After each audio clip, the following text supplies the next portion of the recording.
Praise the lord. ప్రియమైన సహోదరులందరికీ mirror of Christ తరపు నుంచి శుభాలు. ప్రియమైనటువంటి వాళ్ళారా, మీరందరూ బాగున్నారని విశ్వసిస్తున్నాము. విన్న వాక్యాలను తప్పకుండా షేర్ చేయండి. అలాగే పరిచర్య బహుభారం కలిగి ఉన్నది. ఇక్కడ ఫలిస్తున్నట్లయితే, ఇక్కడ మీరు దీవించబడుతున్నట్లయితే తప్పకుండా మీ వంతుగా సహకారం అందించండి. మీరు సహకరించి చూడండి, మీరు తప్పకుండా మీ ఫలాన్ని మీరు పొందుకుంటారు. మరి ఈ యొక్క పరిచర్య ద్వారా టీవీ పరిచర్యను కొనసాగిస్తూ ఉన్నాం. ఎంతో ఆర్థికంగా అవసరత ఉంటూ ఉండగా దేవుని వాక్య పరిచర్య నిమిత్తం మాత్రమే ఈ యొక్క మరి మాటలను మీ ముందుకు తీసుకొస్తున్నాం. ప్రేరేపించబడిన వారు తప్పకుండా ముందుకు రండి. మరి ఈరోజు దేవుడు మనతో మాట్లాడుతున్న బలమైన మాటలను బట్టి బలపరచబడదాం. యెషయా గ్రంథము 43వ అధ్యాయము 19వ వచనము.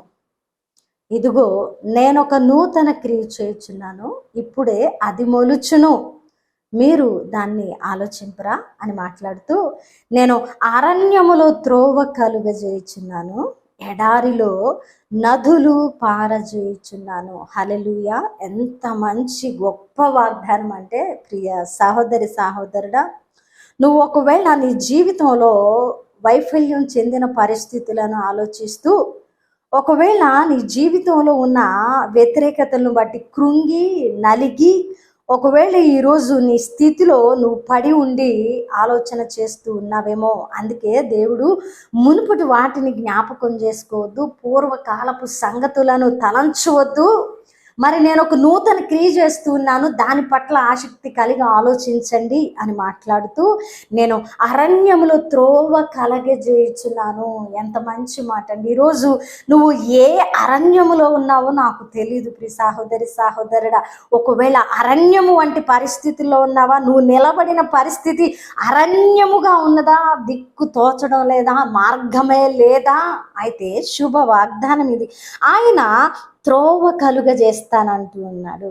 ఒకవేళ నువ్వు నిలబడిన పరిస్థితి ఎడారిగా ఉందా, దప్పికవుకొని ఉన్నావా, ఎండిపోయి ఉన్నావా, ఎడారి వంటి ప్రాంతంలో పరిస్థితుల్లో దిగబడిపోయి ఉన్నావా, అయితే శుభ వాగ్దానం, ఆ ఎడారిలో కూడా నదులను పారజేస్తాను.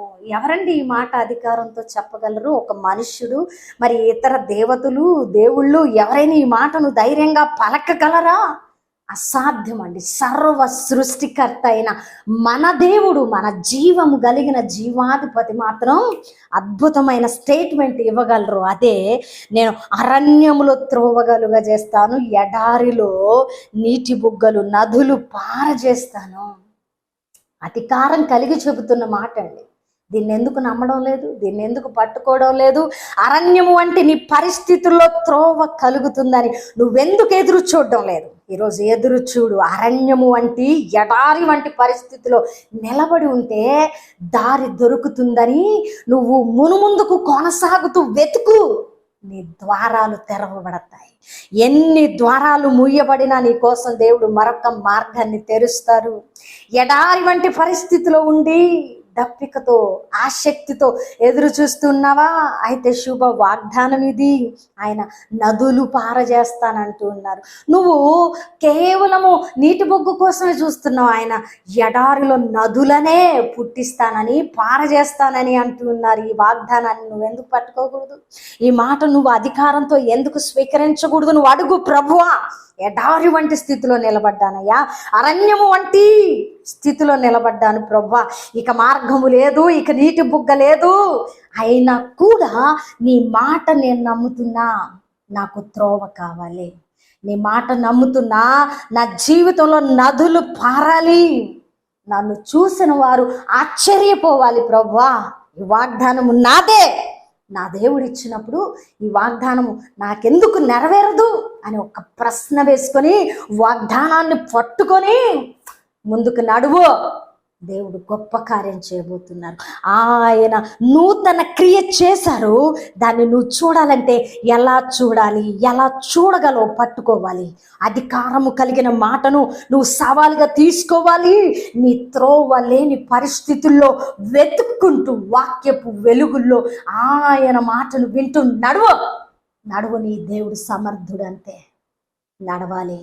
అరణ్యమైన ఎడారైనా నీ దేవుని మీద నమ్మకం ఉంచి నడువు, నీ మార్గాలు అన్నీ సరళం చేయబడతాయి. ఇది సర్వ సృష్టికర్త ఈరోజు నీతో చేస్తున్న శుభ వాగ్దానము. హల్లెలూయా. ప్రియ దేవుని బిడ్డ, ఆయన చెప్పిన మాట ఏది కూడా పొల్లు కూడా తప్పిపోదు. ఆయన నూతన క్రియ చేశారు. దాన్ని నమ్మి అడుగులు వేస్తూ ఉండు. నీ జీవితంలో త్రోవలు నువ్వు చూస్తావు. ఎడారి వంటి నీ జీవితంలో నదులు పారను నువ్వు చూస్తావు. దీవెనలు కుమ్మరింపు జరుగుతుంది నీ జీవితంలో. హల్లెలూయా. అద్భుతమైన మాటల ద్వారా ఆదరించబడ్డారని విన్నవాక్యము ఫలింపు కొరకు ప్రార్థన. పరిశుద్ధుడా, ప్రేమ కలిగిన తండ్రి, మీ బంగారు పాదాలకు వందనాలు. అద్భుతమైన మాటల ద్వారా మాతో మాట్లాడి మా హృదయాలను కట్టి బలపరిచరయ్యా.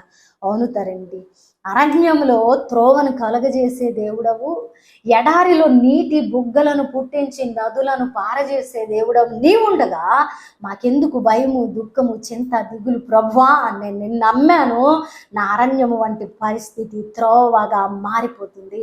నా ఎడారి వంటి పరిస్థితి నదులు పారే పరిస్థితుల్లోకి మారుతుందయా నేను నమ్ముతున్నాను. ఈ వాగ్దానము నాదే. నా దేవుడు సర్వశక్తిమంతుడు అని ఎవరు నమ్మారో వారి పట్ల ఈ వాగ్దానాన్ని నెరవేర్చండి ప్రభువా.